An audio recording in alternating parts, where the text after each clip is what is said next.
buat saya ada simbol-simbol yang ingin disampaikan di situ, bahwa lagi nganter anak loh, terus dihadirkan di situ anaknya yang masih bayi, dan juga si Kino datang cuk gitu ya. Buat saya ini cara kayak misal untuk mengambil hati penonton.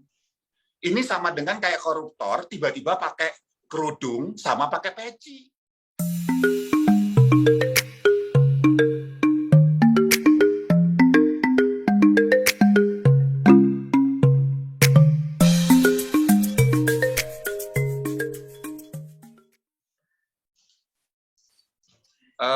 Bahwa konten iya, betul. Apa sih dari dia yang nggak konten?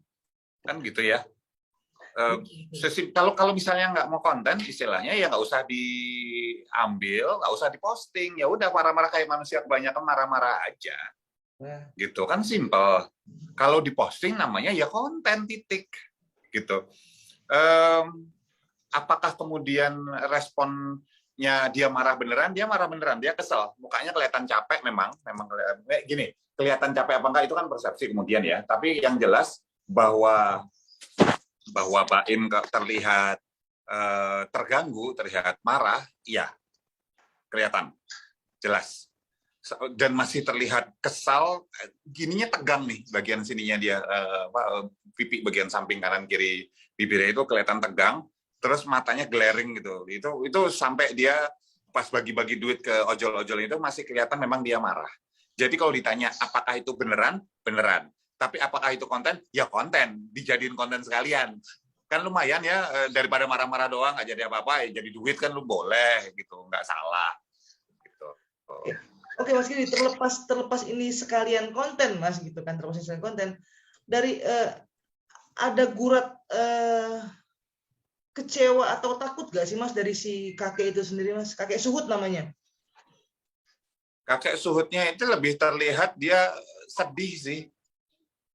Ini orang kayak orang yang lagi sedih itu kan, sedih itu tahap awal. Berikutnya setelah sedih itu despair atau putus asa.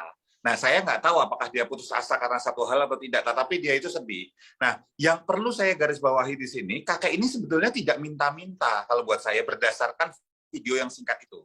Yaitu kakek itu sedang berusaha mau jual sesuatu. Faktanya adalah kakek itu bilang, yang terlihat di video baik-baik sama Baim, kata-katanya, gini, saya jualan ini belum selesai, udah dipotong. Nah, apakah cara kakek itu salah? Baim berhak buat saya untuk bilang dia nggak suka cara itu. Salah benar kan akhirnya pada sisi pandangnya si orang yang mengalami, gitu loh. Apakah ngikutin orang salah?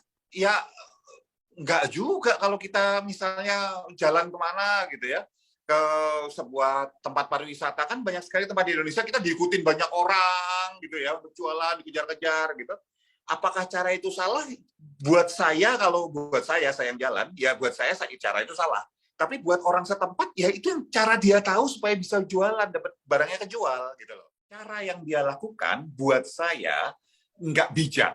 Saya loh ya, ini opini saya pribadi, bahwa cara dia nggak bijak. Kenapa? Kita nggak tahu loh. Ini faktanya ya. Faktanya adalah ada orang ngikutin. Itu fakta. Itu nggak bisa nggak kita lawan deh fakta itu. Fakta berikutnya adalah bahwa orang itu ngomong sama Baim. Itu fakta kedua.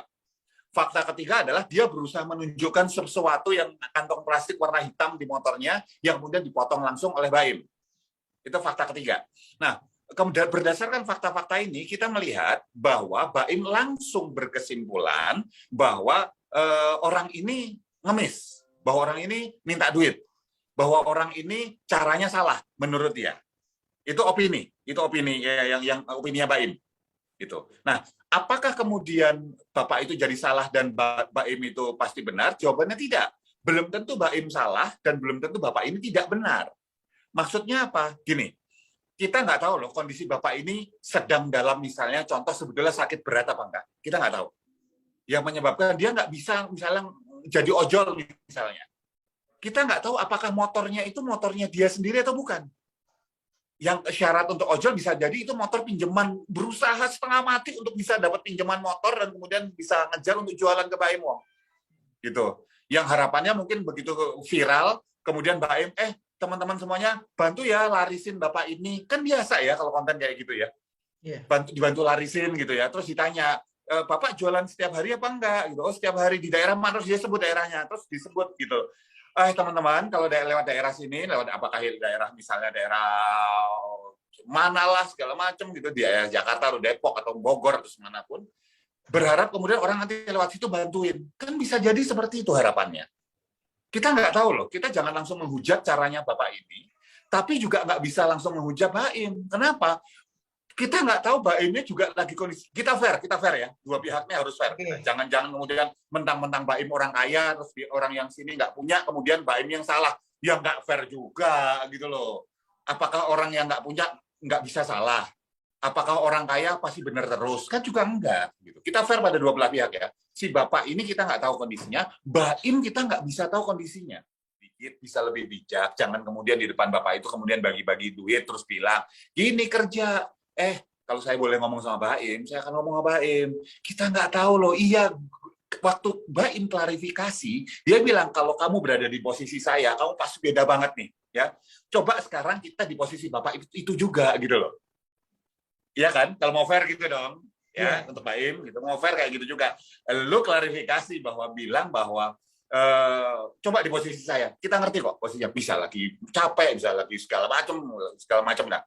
Tapi posisi Bapak itu kita nggak tahu. Ketika bilang, ini dong kerja, nih teman-teman media kerja, nih ojol kerja. Kita nggak tahu loh, Bapak itu sedang sakit kah? Orang yang dia cintai sedang sakit kah? Jadi depresi itu bisa membuat orang nggak bisa kerja loh. Dalam klarifikasinya buat saya ada bagian yang nggak fair karena nggak disebutkan bahwa Bapak itu bilangnya minta duit. Mungkin benar dia jualan kan minta duit. Memang ada dagang minta bekicot gitu. Nah, tetapi ketika menanggapi dengan cara seperti itu buat saya sih, aduh, sayang sekali. Padahal itu bisa jadi konten yang keren banget loh. Konten ngasih tahu, Bapak jualan apa? Oh, jus ama. Oh, Bapak biasa jualan di mana, Pak? Di sini. Oh, ini buat lo yang nonton konten ini ya, bantuin Bapak ini yuk, lakuin Pak. Saya cuma bisa bantu, saya beli 2 ya. Atau beli 3 ya. Terus panggil, ojol, sini deh. Gini, nih, baca, lo lagi nongkrong baca. Kali ini gue nggak ngasih lo duit ya. Duitnya buat Bapak ini untuk kebantu dia. Lo baca ya, ini supaya lo selamat di perjalanan, sehat-sehat terus, nggak kena COVID. Biar lo bisa pulang, bawa duit banyak buat anak istri lo. Sebetulnya sih, banget gitu loh. Kalau jadi konten kayak gitu, apa enggak? Yang paling nggak nyambung buat saya klarifikasinya. Karena kenapa? Karena sekali lagi Bapak itu jualan sesuatu dan saya yakin Baim ngerti banget. Oke. Dan sebetulnya kata-kata yang paling nggak perlu buat saya adalah ini bukan klarifikasi ya, cuma ngomong aja. Oh, come on lah. Bukan klarifikasi, tapi cuma ngomong aja itu udah klarifikasi. Ini sama dengan orang ngomong misalnya, saya nggak ngomongin orang ya, tapi kamu tahu nggak orang itu begini. Lalu kita ngapain? Oke, berarti itu bukan bentuk klarifikasi ya Mas Kirdi ya? Bentuk pembenaran nggak sih? Pembelaan dan pembenaran diri? Itu adalah klarifikasi yang isinya adalah buat saya banyakkan berat sebelah. Yaitu berat sebelah kemana? Ke dia. Kalau mau nggak berat sebelah, simpel gitu ya. Kasih tahu semua faktanya bahwa Bapak itu ngomong bahwa dia mau jualan sesuatu. Kan dia jadiin konten tuh yang video itu, kan dia berarti dengerin ulang. Nggak mungkin konten dinaikin sama timnya tanpa dilihat sama dia, tanpa approval dia. Dia kan tahu, oh Bapak itu, misalnya di waktu itu nggak denger ya Bapak itu jualan sesuatu, Bapak itu mau jual sesuatu, oh jualan apa gitu. Bisa disebutkan dalam klarifikasi. Itu baru fair kedua belah pihak. Kalau ini kan enggak. Jadi maksud saya, berarti nggak ada gurat penyesalan di situ ya Mas ya? Gurat kekontenan ada sih. Lah gini loh, bukan salah ya, ini bukan salah atau benar ya. Tetapi sebetulnya kan nggak perlu juga istilahnya, kalau mau nunjukin bahwa humanis loh, ini baru di kamar bareng keluarga, bisa. Gitu. Tapi yang mau diklarifikasi ini sesuatu yang sifatnya cukup serius. Buat saya, banyak sekali konten kreator itu ketika membuat konten memang tidak salah, kan ceritanya ini hyper reality show ya, ceritanya kayak reality show gitu.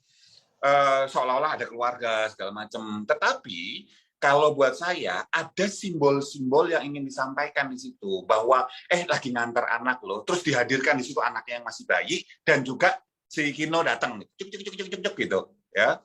Buat saya ini cara kayak misal untuk mengambil hati penonton. Ini sama dengan kayak koruptor tiba-tiba pakai kerudung sama pakai peci. Nggak ada bedanya jadinya gitu loh.